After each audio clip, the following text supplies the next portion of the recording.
Hey friends, what's up? Welcome back to my channel. If you're new here, my name is Selena. Okay, so this is my first monthly reset of 2022 officially, and I'm really excited to take you all along with me. We're gonna do some monthly planning. We're gonna look at my spending in February, which by the way, we can only go up from here. I could have done a lot better, that's all I'm gonna say. But we're gonna look at my February spending and all of that, and I'll show you a couple of tips on how you can easily track your expenses if you also wanna have your own Excel sheet, but the app kind of does it for you. So I'll show you all that in a minute as well. And we're just gonna get everything kind of prepped financially and also with my goals, do a little goal check-in and see how we're doing so far in 2022. I'm really excited for this video because honestly last month, it was just not my month. But this month I felt like we're jumping into spring, we're jumping into new beginnings, and I'm really excited for it. And I hope that you're all excited for this video. Make sure to like, comment, and subscribe. I love chatting with you all in the comments.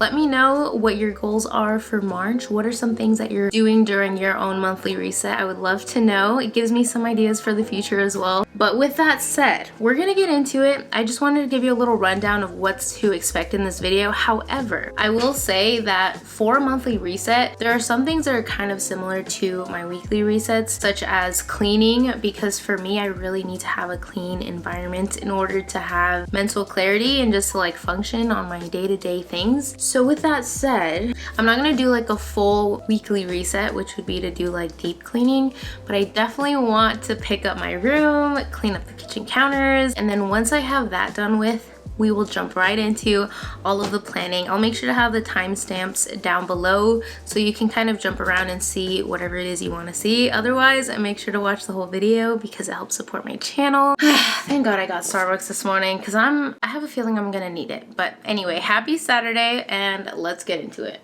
Oh, who am I? First, let me make a to-do list, okay? Let's do that.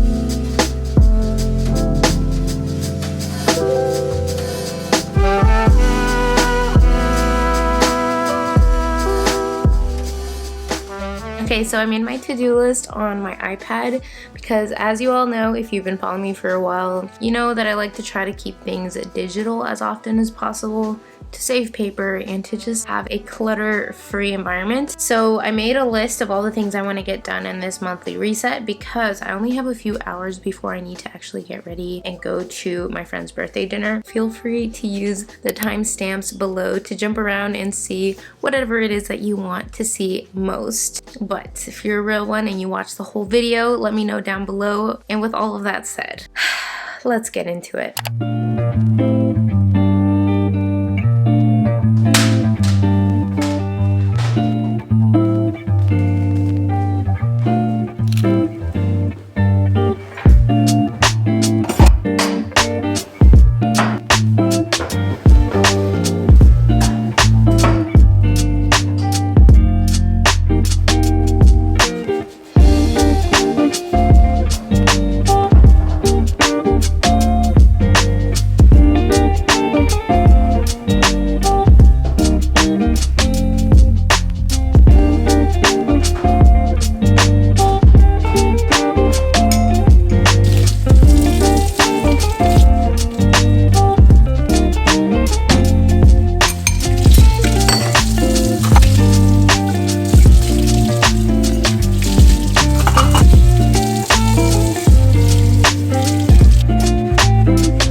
just finished cleaning up the kitchen pretty much, doing the dishes and all of that. So now I need to take care of this laundry basket right here. So that's the next thing on my to-do list. So I'm just gonna fold and hang up the clothing that's in that basket. Once that's done, everything will be clean enough for me to actually get into all of the organization and monthly planning and all of that. So let's do it. But honestly, nobody says that cleaning has to be boring. So I'm gonna put on like a YouTube video, maybe even a Netflix show to play in the background while I do this. Lately, I've been watching anime again. I started watching Hunter x Hunter, and that was, honestly, it's been really good. I like it so far.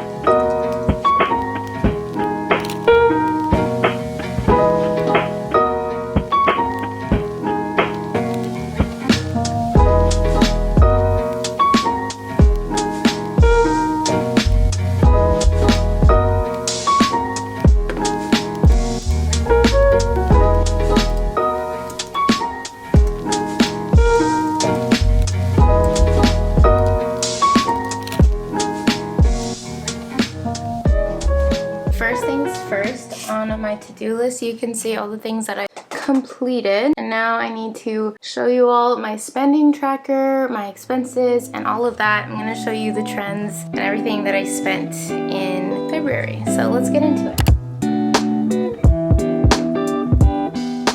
So we're gonna start off looking at my monthly goals. I decided I just wanted to have this section in my goal tracker for monthly goals, and then I'll just update it. I'll update it every month, because I honestly feel like my goals aren't going to change too much. I'm just going to like increase them, if anything, especially because there tend to be some things that I have to keep adding to my to-do list. For example, things that I didn't complete last month. So I think this will just make it easier, especially since for me, it's not super important for me to reach these goals by a certain date. They're more so reminders and aspirations that I want to complete. So for example, running or walking 1 time per week, now I want to change this and update it to 2 times per week, because I know that my endurance has grown, so my aspirations and my intentions will also grow along with my endurance. And that's kind of how I see my monthly goals. And I also don't think that it's important to keep previous goals or keep track of them. One thing that I want to improve on as well is not dwelling on the past or worrying about the past, but being more focused on my present and future. And so I don't think I need to keep all of my goals or like a history of the goals that I did or didn't meet in the past. That's my spiel about goal setting. Signing up for a new therapist, I still need to do that, so I'm gonna keep that there. Start premarital counseling. Walk 5,000 steps is definitely something that I want to keep on my goals for the month. Okay, so those are all of my health and wellness goals. And then for personal and professional goals, I do still want to post 8 videos, because I do aim to post at least 2 videos per week. And then I already hit 17K on YouTube. So for the month of March, an aspiration could be to hit, realistically, I'm not growing a ton at the moment, which is completely fine. So I'm going to just play it safe. Let's see, like 18.2K. Going to church is still something I want to do, or virtually attend, but regardless, I want to attend a church. Read at least 1 book. Still true. Make at least 1 journal entry per week. I think I might change this one, because I truly don't think journaling is for me. And if anything, I want to use journaling as a way to kind of de-stress when I need it, and not something that I need to put on like a goal or an aspiration. So I'm just gonna leave that blank until I need a future goal. Financial goals, no spend week. I did not do that, so I need to make sure I try to do that in March. Paying $300 towards student loans. I'm gonna say for March, my goal is to pay $500 at least. Limit eating out to 1 date night per week. This one's just not realistic for me, so I'm just gonna delete that. For my financial goals, I want to do a no spend week in March. I want to pay at least $500 towards my student loans. Begin a list of affordable apartment options in case I might need to move once my lease is up here. And then I also want to I want to open a Wealthfront investment account.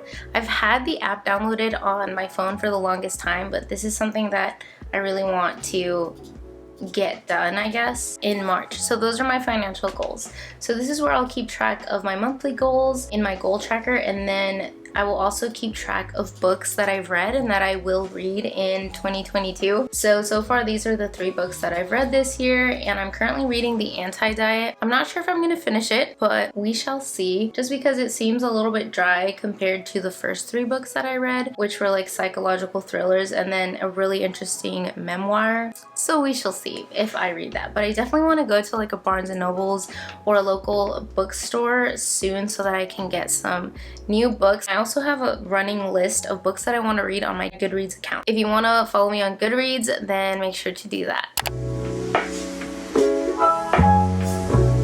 So now we're going to look at the money that I spent for February.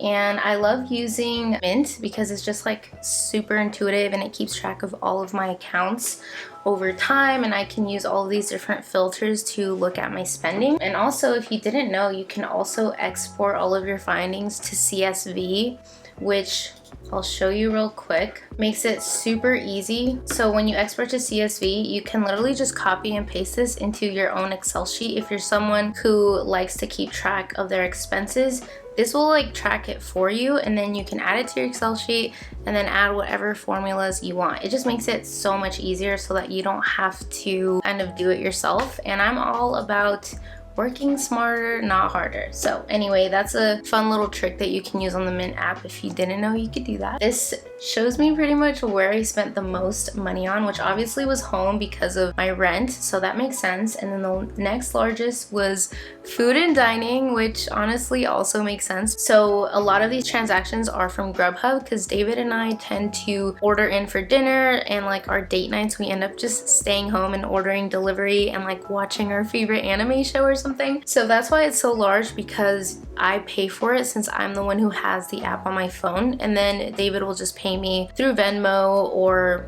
you know, he might just cover like the next meal or whatever. So this isn't like 100% accurate on my food spending, so just keep that in mind. And then we also go half on groceries. He'll just pay me through Venmo. So, and then the next largest is shopping, because I shop on Amazon. I bought a new keyboard, which was like $80, some other like miscellaneous things on Amazon. So that's what that is pretty much. And then health and fitness is the next one, which makes sense because this month I bought EyeBuyDirect new glasses, and that wasn't even the biggest transaction. What happened was during Valentine's Day I paid the $180 to the salon, and so that is under health and fitness. And then after that is miscellaneous expenses, and under this is where I track all of my Venmo transactions, where I like might pay David for half of groceries or something, whatever it might be.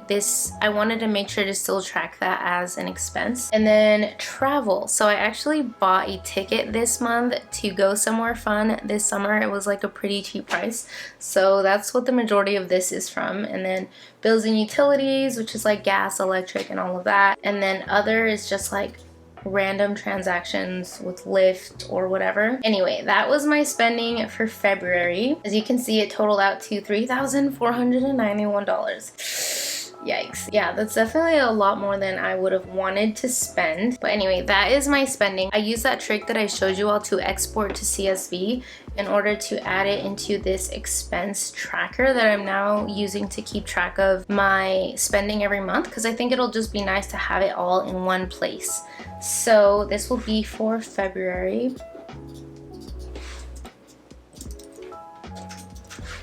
And then I want to format everything the same. Okay, so, and it's nice because then I'll also be able to compare month to month. Oh, I was getting January and February confused. See, this is why it's good to have it all in one place. Because in January you can see on education I spent $600 because I paid my student loans.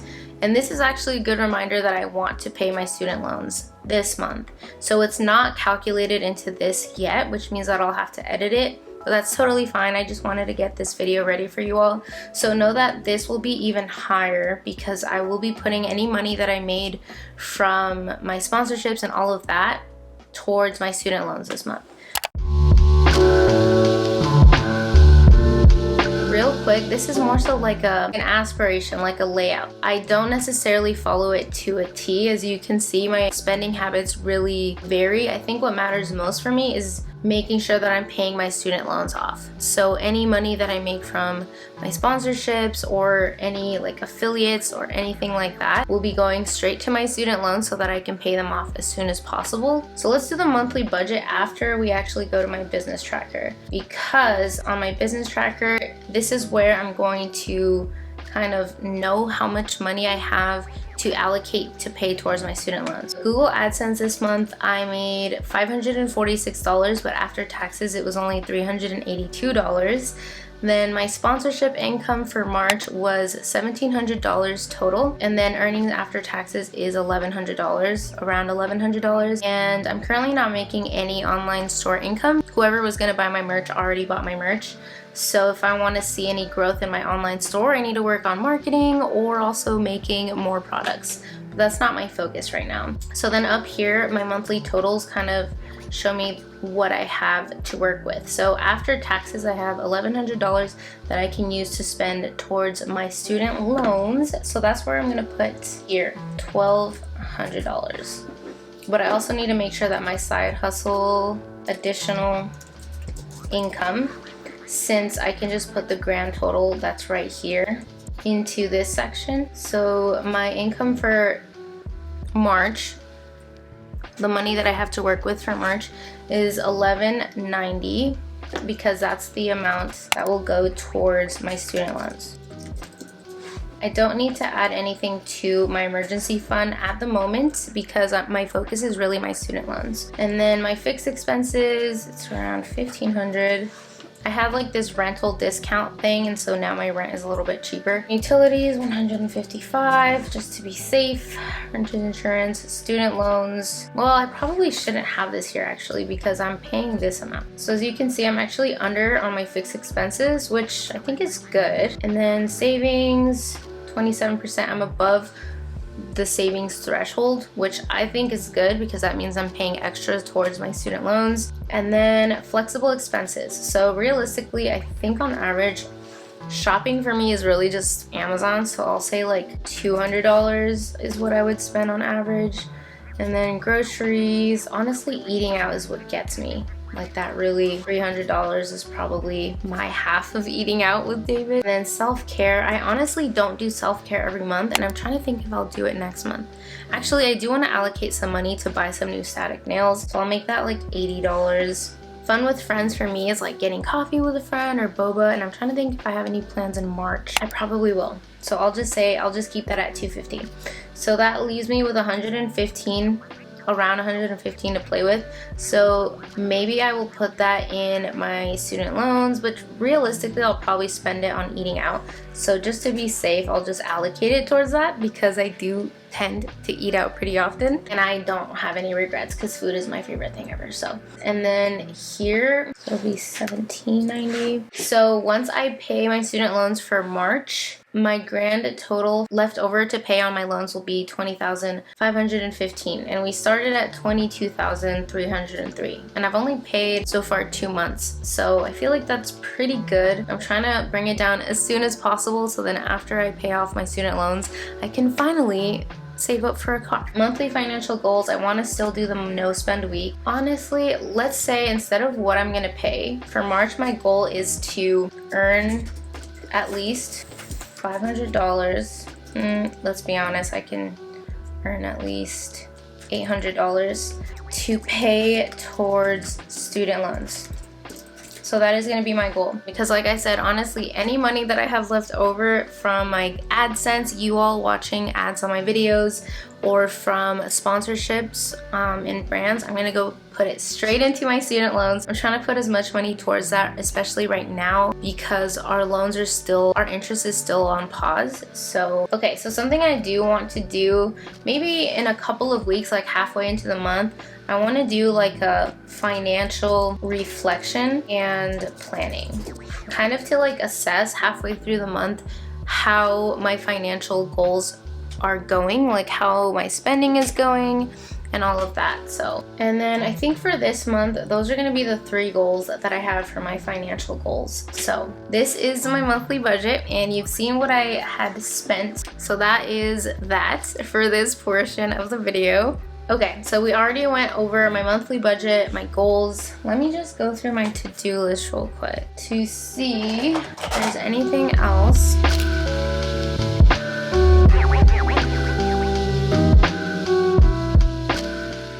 I hope that you all enjoyed my monthly reset. If you did, please be sure to give this video a thumbs up to let me know that you liked it, and make sure to comment down below. Let me know what you're doing for your March monthly reset. What is something you're looking forward to in March? What's one of your March monthly goals? I don't know. Share whatever you feel like sharing down in the comment section. I respond to every single comment, and if you haven't already, make sure to subscribe so you don't miss any of my upcoming videos, and make sure to turn on your post notifications, because as you can see, I post at least 2 videos a week, but they're not always on the same days. So make sure you turn on all your post notifications. But with all of that said, thank you so much for watching.